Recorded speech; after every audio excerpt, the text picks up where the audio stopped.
안녕하세요. 복잡하고 어려운 행정 이야기를 쉽고 재미있게 전달해드리는 세상 행정한 이야기의 성향입니다. 최근 날씨가 많이 습한데요. 익사할 정도로 습하네요. 그렇습니다. 그래도 초여름 날씨 지치지 말고 파이팅 하셔야죠. 자, 오늘 준비한 내용은 토지보상에 관련해서 사업인정고시의 실효에 관련된 부분을 조금 이야기해 보려고 합니다. 어느 사업지구에 가든 이 사업인정고시가 가장 핵심이 되는데요. 왜 그러냐면 사업인정고시는 사업의 뿌리가 되고 기초가 됩니다. 그래서 이 사업인정고시가 있어야 나중에 수용도 할 수 있고요. 보상을 위한, 보상금 산정을 위한 기초가 됩니다. 이 사업에 편입되는 토지주들이 이 사업인정고시 실효가 1년이라는 거를 어디서 들으셔서 이제 1년만 버티면 사업이 실효가 돼서 취소가 된다라고 생각하시는 분들도 계시고, 그 다음에 실효가 되면은 우리 보상금 산정하는데 기준이 바뀐다라고 또 생각하시는 분들이 계세요. 왜냐면 이 사업인정고시는 그 보상금 산정에 있어서 매우 중요하죠. 사업인정고시가 된 기점으로 과거의 그 거래사를 사용하고, 그 다음에 그거보다 과거에 가까운 시점에 표준지 공시 기준일을 선정을 하게 됩니다. 그러니까 이 부분이 토지 가격의 산정에 영향을 미치기 때문에 여기에 대해서 관심이 많은데, 이게 사업인정고시가 무조건 실효가 또 1년이 된다고 해서 실효되는 건 아니에요. 사업인정고시가 나고 변경고시를 통해서 연장이 되는 경우도 있고요. 사업인정고시에 개별법적으로 실효가 안 되는 법도 있습니다. 그렇기 때문에 그 사업에 어떤 법으로 그 사업인정고시가 됐는지에 따라서 좀 구체적이고 디테일하게 볼 필요가 있는 거죠. 그래서 오늘은 실효가 되지 않는 사업인정고시, 그리고 어떤 경우가 실효가 되는지 그 부분에 대해서 한번 이야기를 해보려고 합니다. 네, 화면을 전환해서 한번 공유하면서 보겠습니다.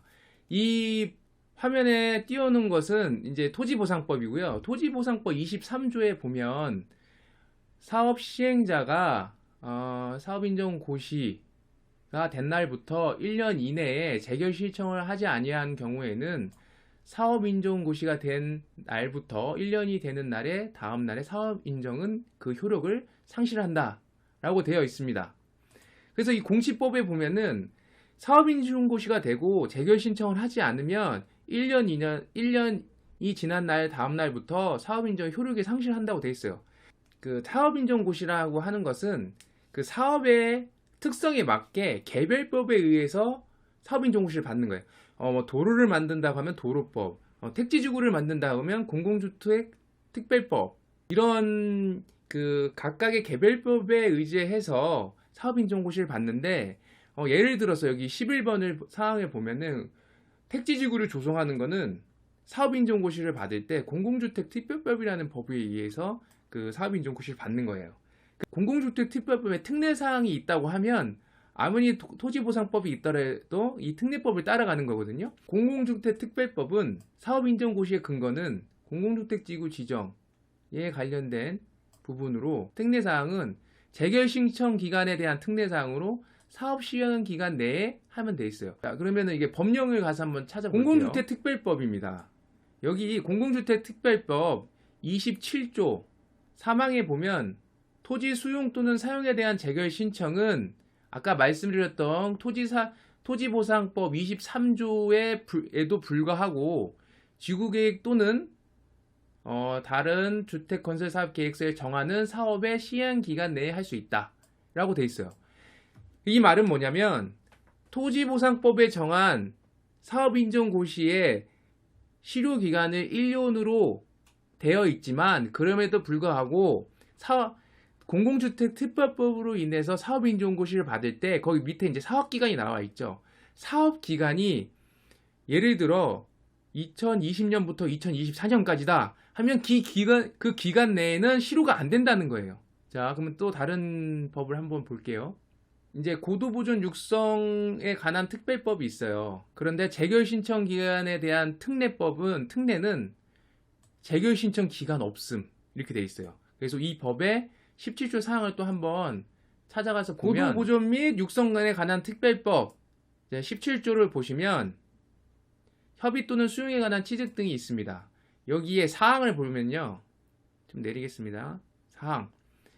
자, 1항부터 4항까지 규정에 따른 협의에 의한 취득, 사용, 수용에 관한 관련에서는 토지보상법을 준용한다고 되어 있어요. 되어 있는데 다만 이 경우 토지보상법 23조에 따른 사업인정 효력 기간을 적용하지 아니한다고 돼 있고, 그리고 적용하지 않는데 또 기간도 안 정해져 있어요. 결국은 이건 뭐냐? 지구 지정이 되거나 이 사업 인정고시가 되면 사업을 아무리 연기시키고 미뤄도 실효되지가 않는다는 거예요. 그래서 이거 관련된 자료를 몇 가지 또 이렇게 보시면, 아까 제가 말씀드렸던 고도보존 육성에 관련된 그 사업이 어떤 게 있는지에 대해서 자료를 좀 찾아봤는데요. 이게 문화재청에서 발표한 거고 20년에 그 발표한 자료를 제가 찾아봤습니다. 여기 보시면 고도보존 육성 기본계획이 있고, 여기 아래에 보니까 경주, 공주, 부여, 익산 이렇게 네 곳에서 지금 진행을 하고 있습니다.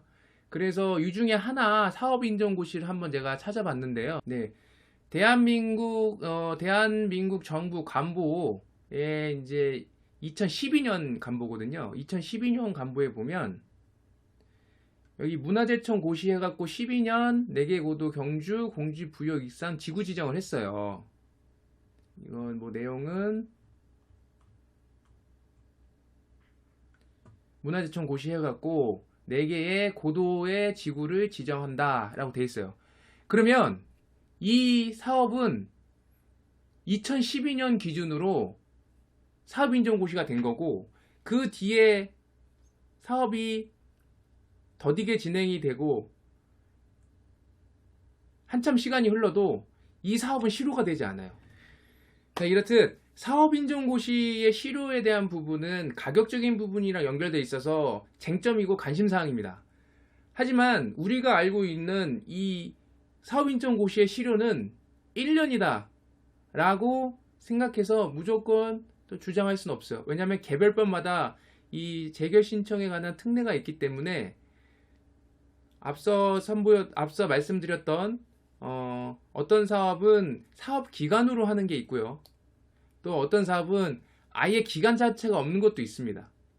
그렇기 때문에 각 사업의 그 특성에 맞는 개별법이 어떤 것인지, 그리고 그 개별법에 의한 사업인정고시가 어떻게 이루어졌는지에 대해서 역사를 추적해 가서 따져봐야, 이게 당연히 사업 시행자가 이런 부분에 대해서 꼼꼼히 법적으로 디테일을 따지겠지만 놓치는 부분도 없지 않아 있다는 거죠. 그렇기 때문에 소유자가 침해를 받지 않기 위해서는 이런 부분에 대해서 꼼꼼히 따져서 내 권리는 내가 챙겨야 된다 라고 말씀을 드리고 싶네요. 자, 네, 제가 준비한 내용은 여기까지고요. 다음에는 우리 토지 소유자들이, 아니 지주들이 좀 더 유익하고 필요한 정보가 있는 내용을 더 알차게 준비해서 찾아뵙겠습니다.